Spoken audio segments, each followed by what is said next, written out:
Senhor esteja convosco. Ele está no meio de nós. Proclamação do Evangelho de Jesus Cristo, segundo Mateus. Glória a vós, Senhor.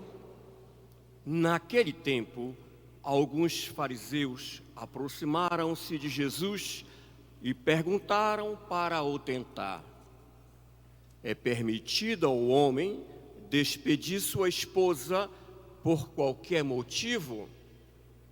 Jesus respondeu: nunca lestes que o Criador, desde o início, os fez homem e mulher?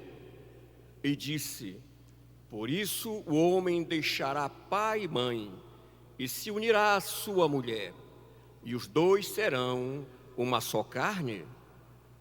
De modo que eles já não são dois, mas uma só carne. Portanto, o que Deus uniu, o homem não separe.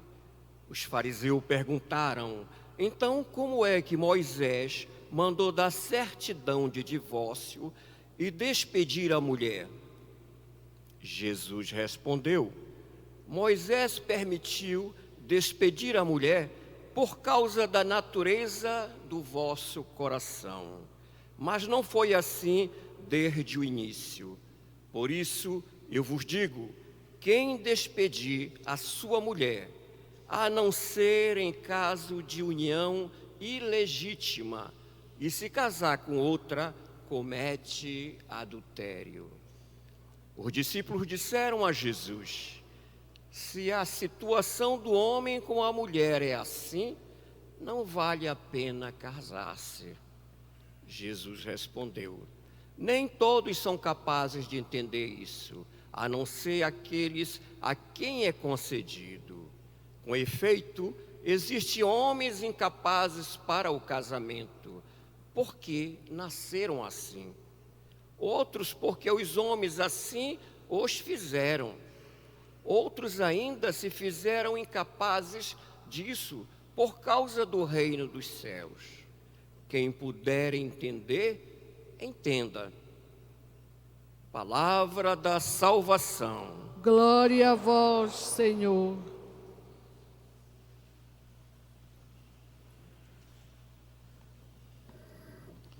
Queridos todos aqui presentes no Santuário da Rainha da Amazônia, este santuário estende-se mais ainda e alcança todos aqueles que estão em comunhão conosco, participando da celebração através da rádio web do santuário, do Facebook, do YouTube e através das 41 retransmissoras da Rede Nazaré de televisão.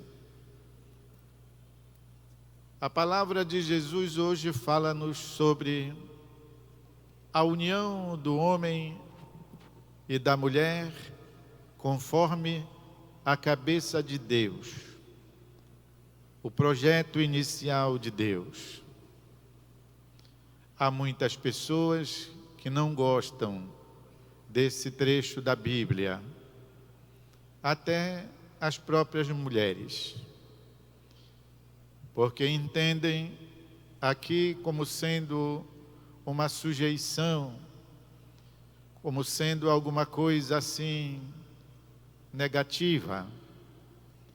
Nem os homens gostam, porque gostariam que de fato essa união fosse feita e desfeita conforme lhes parecesse.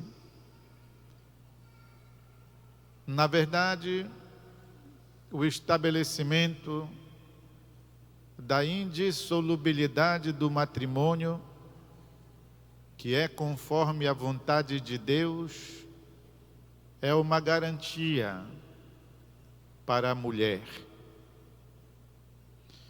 Não devemos esquecer que a sociedade hebraica continua sendo e era, em outros tempos, muito mais machista.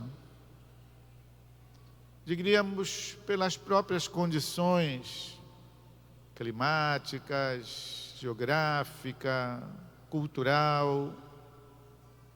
Era e ainda continua assim. É claro que, digamos, pode haver uma maior facilidade de aceitação à mulher judia sentir-se nesta condição. Mas, em outros tempos, era ainda muito mais. E não só os judeus, como os povos do Oriente, e não vamos muito longe ainda hoje, os povos latinos, enfim, o machismo. Era o machismo que determinava, portanto, a condição da mulher. Vemos muitas vezes na Bíblia, como é dito, que Jesus esfameou 5.000 homens, sem contar as mulheres e as crianças. Então, só o que contavam eram os homens, os seus direitos, os seus gostos, as suas decisões. A lei era feita pelos homens. Por isso, quando Jesus diz, não é assim. Não se pode usar uma mulher como um objeto descartável. Ela tem personalidade, ela tem direitos inalienáveis. Jesus, na verdade, está realizando a maior revolução que existe a respeito da condição da mulher. Ou seja, a indissolubilidade é como se fosse um seguro, uma garantia, e não está mais ao bel prazer do homem usar, ter, quantas mulheres queira, mandar embora. E isso, conforme Jesus mesmo diz, está na cabeça de Deus. Deus pensa assim desde o começo. Aí chegam os marxistas argumentando, e como foi que Moisés deu? Moisés deu a permissão porque vocês azucrinaram tanto a cabeça daquele pobre infeliz, que ele se viu obrigado a dizer, tá bom, sendo assim, determinadas condições podem autorizar. Mas Jesus faz lembrar, mas no começo não era desse jeito. Então, Jesus, na verdade, se alia às mulheres. Jesus defende a condição da mulher. Jesus garante-lhes direito. A tal ponto que, então, isso tudo é assumido pelo Evangelho, assumido pela Igreja, até mesmo na sua disposição estatutária, até mesmo no direito canônico, que é o direito da Igreja, que assim, portanto, engloba, sacraliza aquilo que era uma mera instituição natural. Jesus pega o casamento, que é uma instituição natural, e o eleva à categoria de sacramento, ou seja, de objeto de santificação. E assim, a Igreja ainda hoje afirma dessa maneira o valor do casamento. A união ou o acordo entre o homem e a mulher, que tem por finalidade, primeiro, se ajudarem a amortecer a concupiscência, diria Santo Agostinho. Depois, que tem por finalidade a procriação e a educação dos filhos, Cristo Jesus elevou a dignidade de sacramento. Por isso, não pode haver entre batizados união que não seja por si mesmo sacramento.